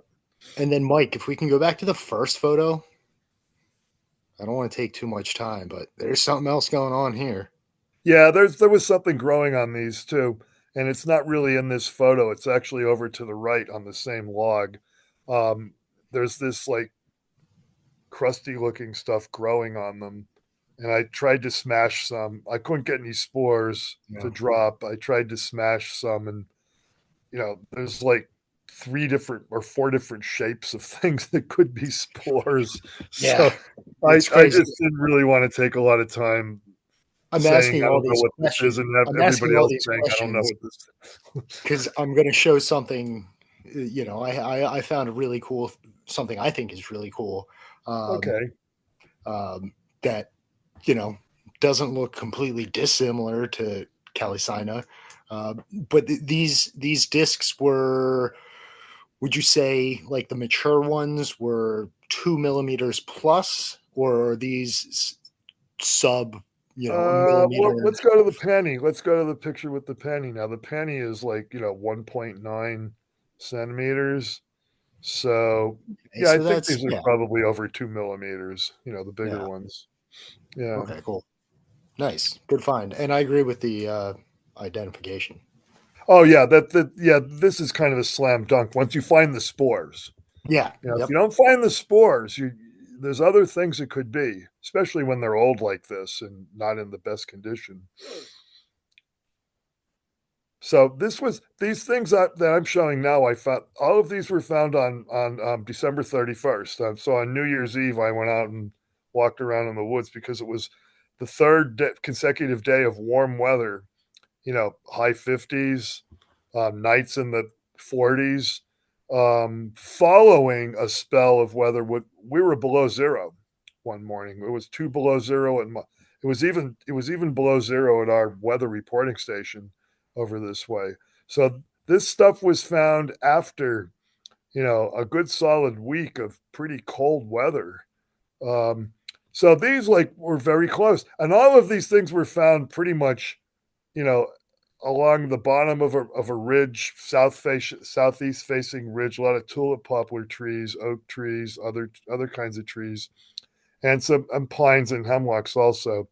These look the same. When I first saw these, I thought, oh, is it just more of these Calycina? But no, this is Dacrymyces. And in the close-up photos, you can see they're not really discoid. They're more just like pillow shaped. Um, but the spores is what really tell you. So I got spores to drop from these. So the spores are allantoid, which means they're like curved, like little sausages. And the measurements on these spores, it's not a slam dunk because there's a few Dacrymyces species that have spores that are with size in this range, but the spore morphology together with the general appearance suggests Dacrymyces stillatus, I think is what I have here. Yes. Hardwood, Dave? I think it was actually. I think it was an old oak. Yeah. There were pines and hemlocks in the area also, but I think this was actually on oak, which is interesting for Dacrymyces because you usually think of Dacrymyces as fruiting on conifer. In fact, I may have said that once or twice in Taxonomy Tuesday. So if I did say that, then I need to revise that previous comment because there are at least a couple of Dacrymyces species that grow on hardwood. Mm-hmm. So the other photos, the spores were mounted in Congo red, and here they're mounted in cotton blue. The Congo red is a little bit better because you can see a little more detail on the spores themselves. You can see like some contents. If the scope was a little bit better, you'd probably be able to see some of the septa, some of the little divisions. So I'm not sure these spores are mature enough though to be to have septa. Anyway, so only a few steps away from the Calycina to these guys. In fact, it was about 200 yards along this bottom of this ridge where I found all of these things and a few other things too. I sent along 5 observations. There were a few other things I found as well, including some fairly nice Pleurotus ostratus oyster mushrooms. So here's Exidia, right? Exidia crenata or Exidia recissa, depends on which resource you quote. They're saying now that they think maybe both species occur in North America, with recissa being more apt to be found in Europe. But I don't think this is either one. I think this is, I've got gladulosa here, but now there's this species named Nigracians, I think it is, and they are very darn similar. So which one is it? Well, I've been using the name gladulosa for years. So that's what I put down. The spores are very similar to Exidia crenata / recissa. They're a little narrower though. That seems to be the main difference, is they're a little narrower. So the Q would be bigger. So I think I probably have some spore photos here. Not of this one. Oh, there's no. Oh, I think you have to go back to the observation and get off sorry. of the image. Oh, yes, you're on the page for the image, so you need to go I'm back. sorry, Dave. You need to go back. That's okay. Oops. Give me a second. Yeah. Mike, I think if you go back to his page and just hit the back button. Yeah, there's the observation. There you go. Oh, nice. There you go. So these last 2 photos, I think, are both spore photos. Yeah, there we are. So these are they look pretty similar to the Dacrymyces spores. Actually, they're narrower. They're a little bit longer, probably. I think these go up to about 15 microns. I think I may have. I think I probably did include dimensions in the notes here because it's a key feature to separating from all the way up to 16 and 4 to 5 instead of like 5 to 7, which is I think the widths that you get with crenata. Crenata looks a little different though. It forms these lobes that look almost like auricularia. These guys are just these sort of globs that spread out on a tree branch. Well, that's them. I have not tried eating this. I have eaten Exidia crenata a couple of times, dried it out and used it like auricularia, and it was okay. So also Steccherinum ochraceum. I'm pretty sure that's what this little crust thing is, because it's hydnoid, and I didn't get real good pictures. And I was going to get, I didn't have my loop with me, so I didn't get photos through the loop. And then by the time I got home, it was getting dark. So I didn't bother trying to get any photos indoors. But this is the probably Steccherinum ochraceum. I mean, if somebody else has an idea. Okay, we're back here with the Exidia. Sorry. Yeah, you need to go to the other observation. And I think there's one more observation Oh, yeah, there's yet a different observation.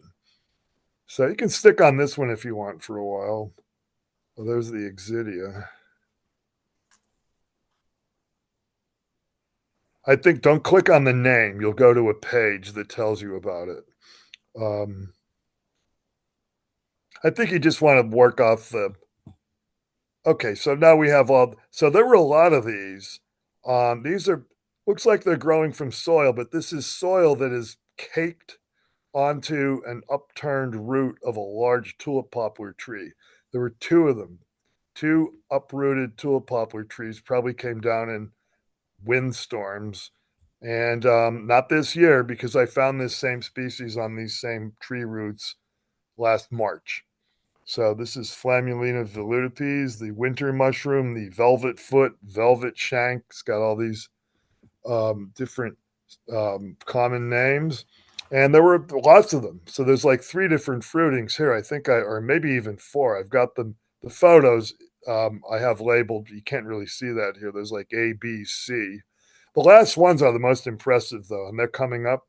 I didn't get spores or anything from these, but the last ones these are really fresh. Now this was like after like a week of really cold weather where it was below 0 in one morning, and these were really fresh. These probably came out like the night before I got there, or maybe 2 nights before they started fruiting.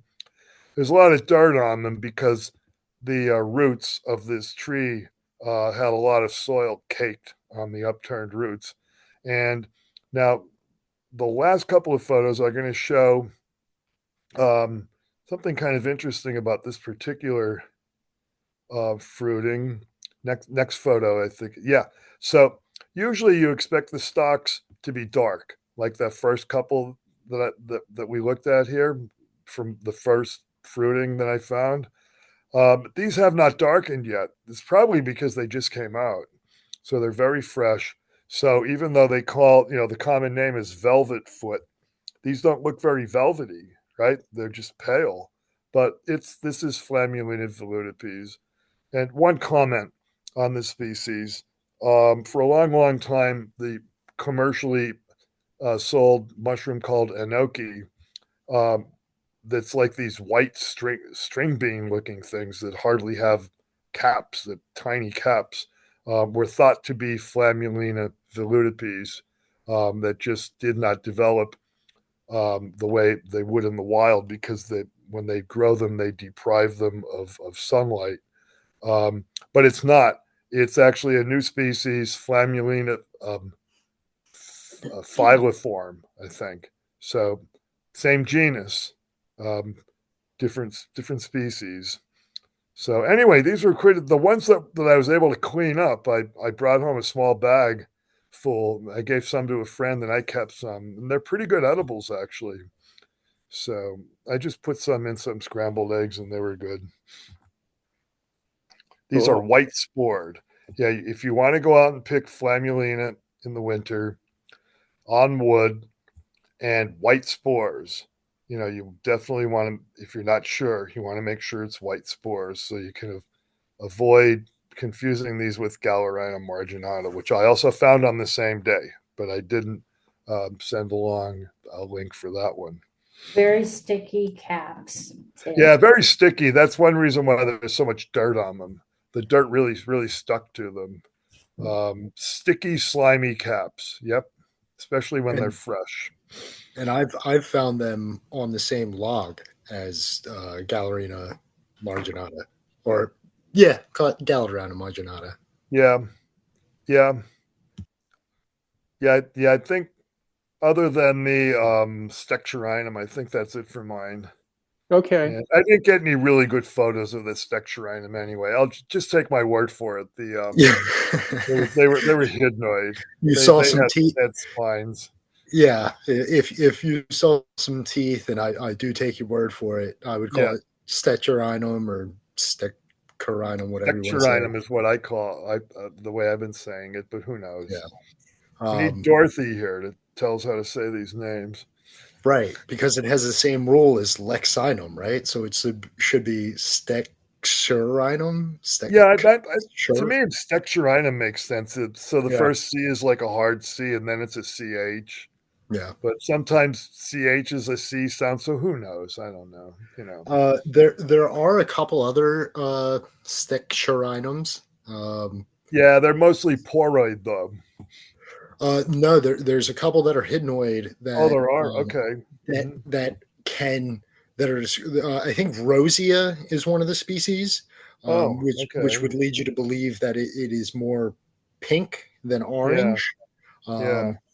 But I've seen pictures of both that can go either way. Okay, well, maybe I'll check that out later. Something to consider. Yeah. So Brandon. Yeah. Show us what you got. All right. So let me.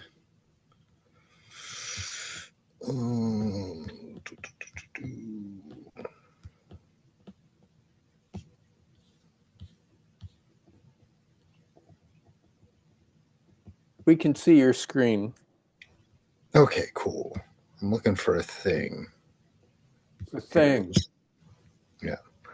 So just kind of going off that Calycina and some of these little ascos that we've been seeing, I found this thing that I'm calling Orbilia ficicola, Fisicola.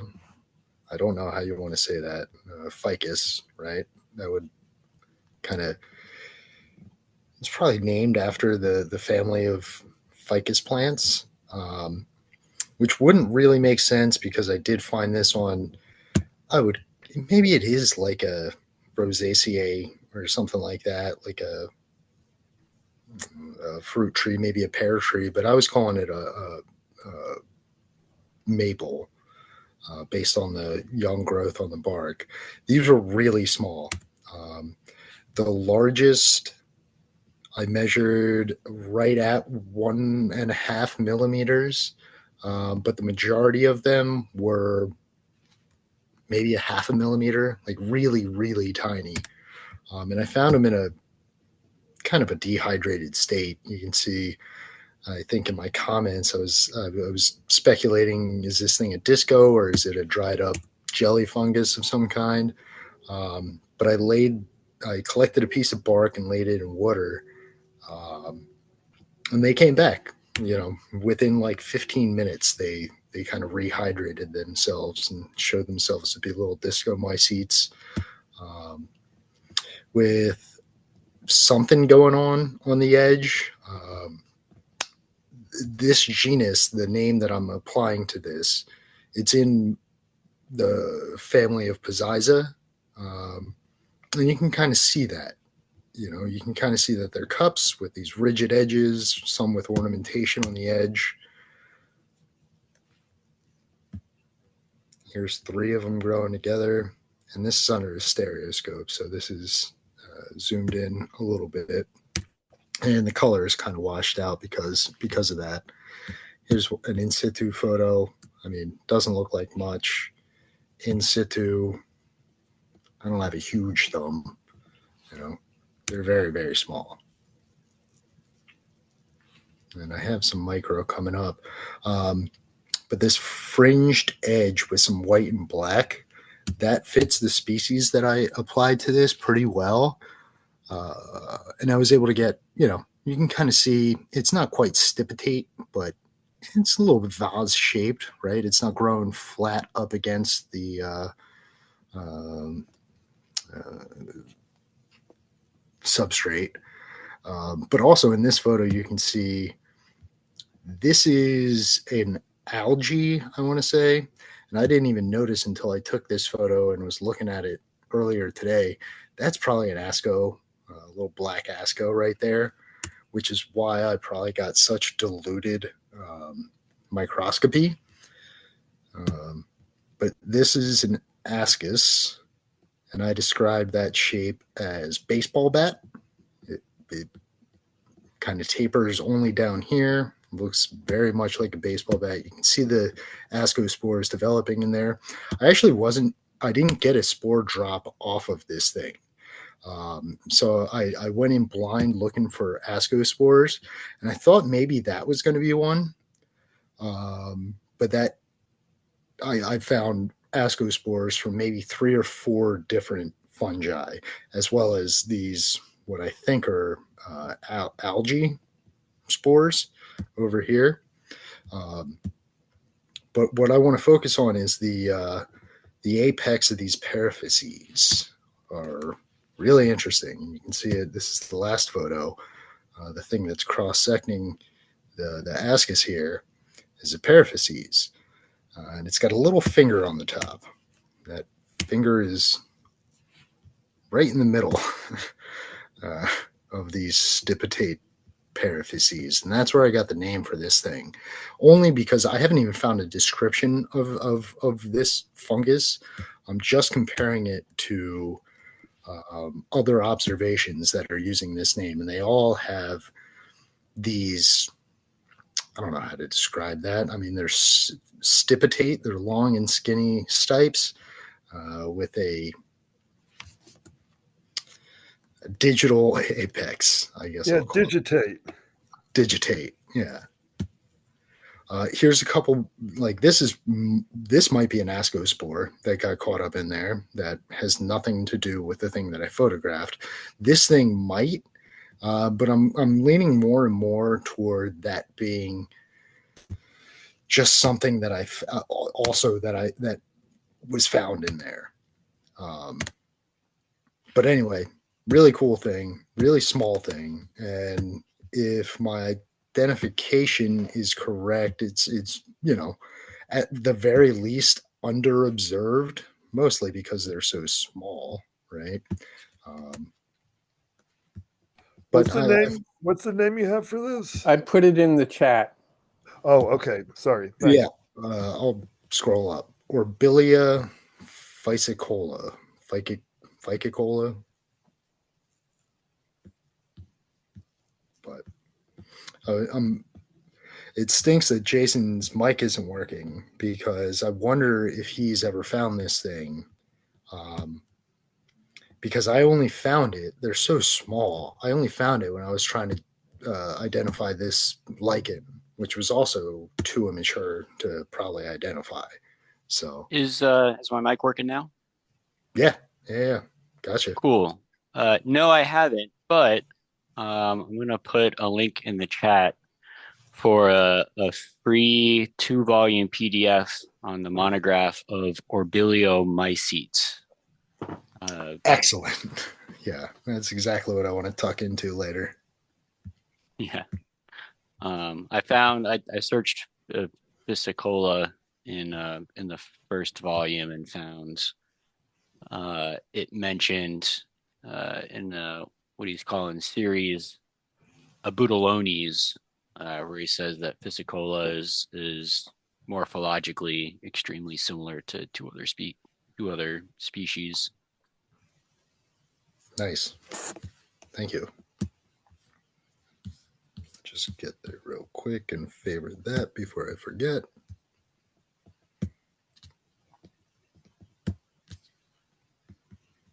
All right.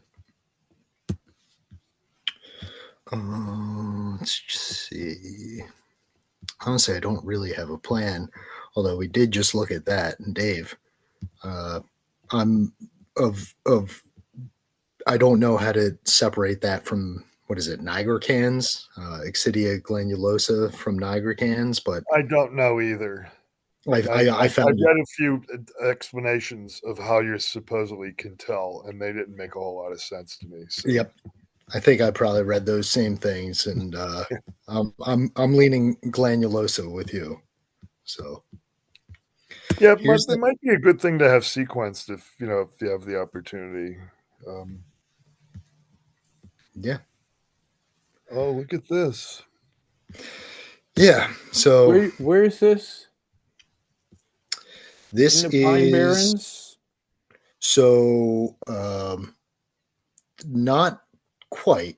Very similar place to Scotland Run that Igor had brought up recently, where it's kind of it's not proper Pine Barrens, but it's right on the edge of the inner and outer coastal plains, Yeah. where you have more hardwoods, hardwood trees, kind of with the pitch pine and the sandy soil. So it's a little bit of both, right? Yep. Yep. But this is from Black Run Preserve, which is I go there all the time, and it had a burn recently. Well, not recently anymore. I've been saying that too long. Almost going to be 2 years this spring, so not too recently, but growing terrestrially from what, right? I excavated this thing a little bit, and you can get a little bit of that strigos basal mycelium, but I mean, what is it really growing from? I would say not from a log, but definitely could be from some kind of debris. I think on maybe the next photo, you get the foot. Yeah. There we go. Foot was buried a bit, and I'm pretty sure I got the bottom. But look at all the junk kind of sticking to it. It might not be coming right off of a piece of wood, but there's enough debris to speculate. Is it off of this conifer needle right here, or is it off of this broadleaf rib right here? I don't know. But look at these. Look at this gill attachment. It's got that kind of 2 rows almost. Yep. And I don't know if that's a natural thing. I would doubt it. It might insect damage or something like that might have affected the gill growth in some way. But here you can clearly see there's 2 growths of gills going on.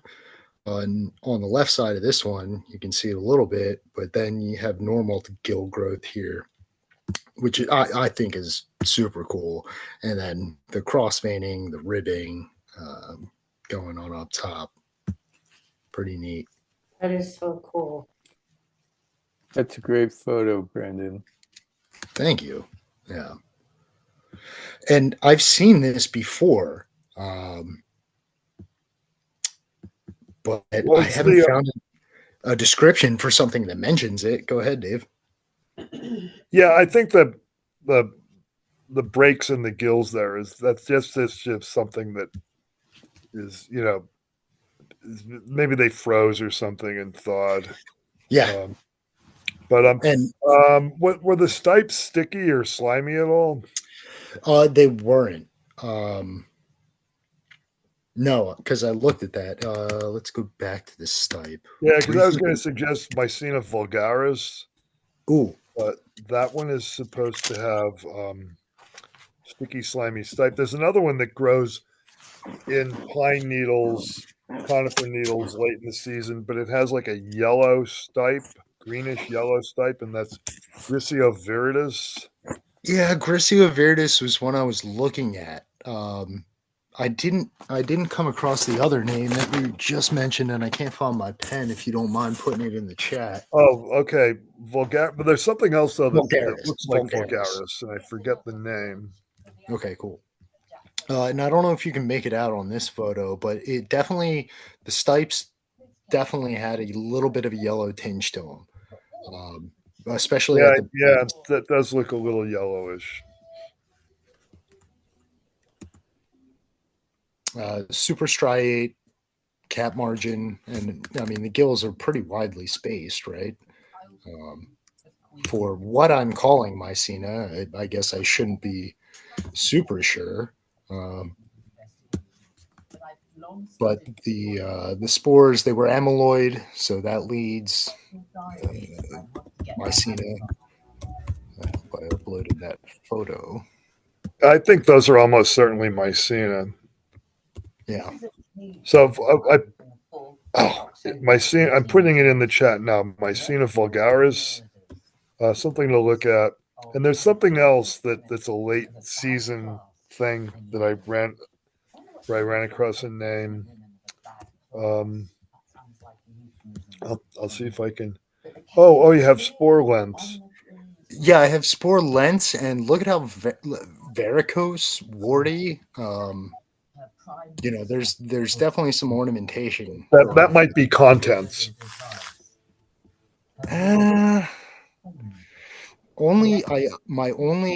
Because I've been messing around with, the zoom on my microscope. This is a different zoom than here, right? So was able to, even on this thing, I was able to see the halo and a guttural. I guess you can see a halo in the other ones too, but I think they were varicose or warded or something like that. Could be wrong. Yeah, I'm just trying to. I don't generally associate that with Mycena, but there's a lot of Mycenas, So. There were a couple that. Raisiny. Say it again. Raisin. More like. Yeah, I don't know quite how to describe it. Varicose probably isn't the right word. Warded probably isn't the right word as well. Scaly, maybe, is an apt description of how these actually look under the scope. Because the way that I have to take photographs, I can never really capture exactly what I'm seeing because it's just my cell phone through a microscope. But I did come across a couple warty Mycena type deals, and these weren't the smallest spores either. I think I have measurements. Yeah, not huge. 8.1 by 5.62, which is the Q there might give us some clues. About 1.5 ish, right?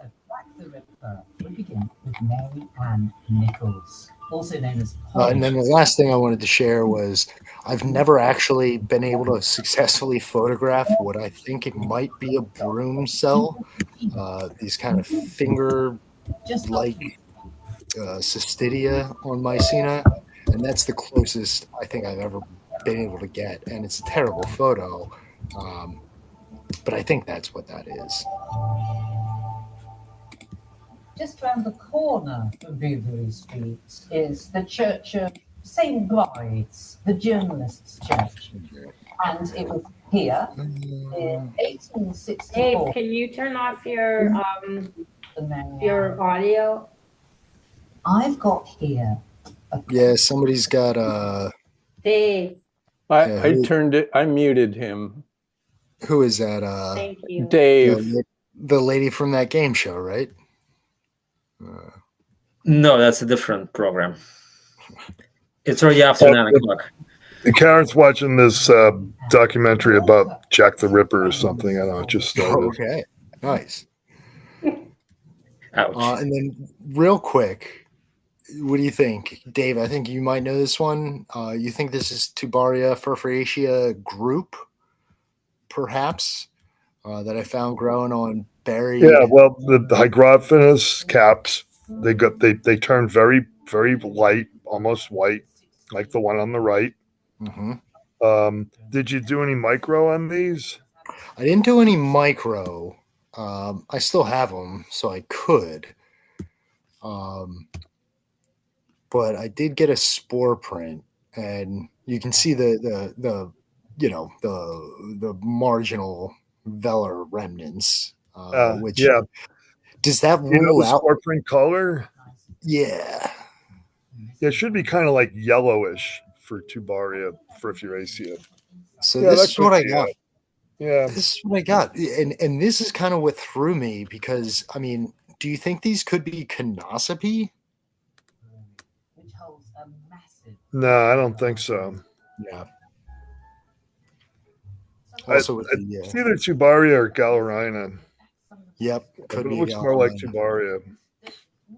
The spore print's a little bit dark for Tubaria furfuraceae, but as you said, that's probably a group. Correct. And it's a quick, look at the spore. Well, maybe the spores don't give you as much as if you look at a gill edge, just real quick on a smash mount.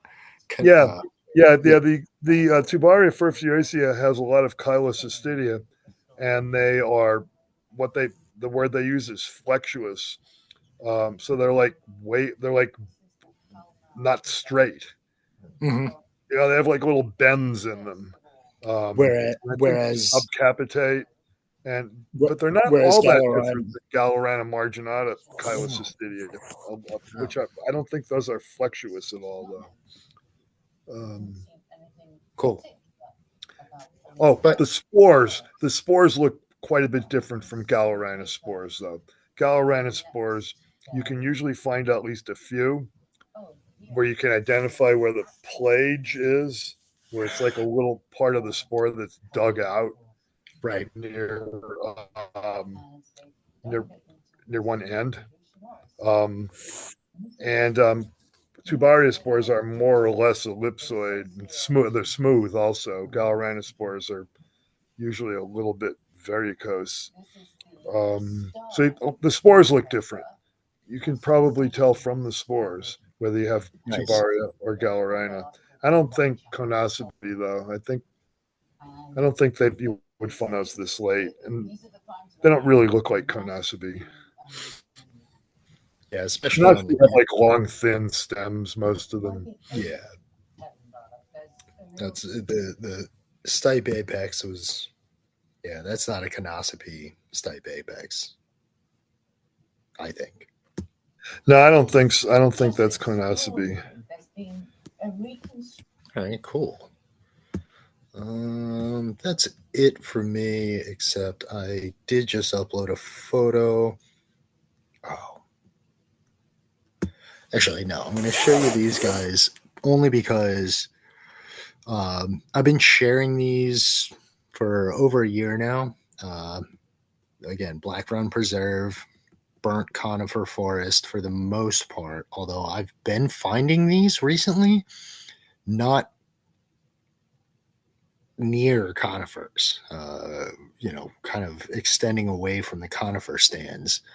I actually found these with some maples, but I still think they're Foliota highlandensis, which is a burn associate. It is a burnt soil setting. But I wanted to show this because in the year and a half that I've been finding these things and kind of keeping up with them, I've never found so many in my life. And I found these on, the end of last year, a couple days before the new year. I saw at least 250 of these things within a 10-foot radius. It was absolutely insane. Just everywhere. And you can see they're all around the burned area. Mm-hmm. This is the only photograph of the same cluster, and I wanted to get it from the top. Oh, never mind. I didn't take any photographs of the same clusters. Just an insane amount. And I counted 250. I was counting by fives, right? So like this one, I called 15. There are way more than 15 right here. This cluster down here, that was 5. This one down here, that was 5. I was just counting by fives. Way more than the actual 250. A little bit bigger than I'm normally used to seeing. This was actually under this piece of bark, excavated. So I think they probably had a nice little time under that little humid chamber there. It's super, super cool. So I wanted to share that with you guys. Great share, Brandon. Thank you. Yeah, thank you. Interesting observations. Appreciate it. So, Lila, are you still here? Do you want to tell us about next week? Next week. Yes, I was thinking that maybe we would swing back to do a best of for all of 2024. And then we can swing into some other topics going forward.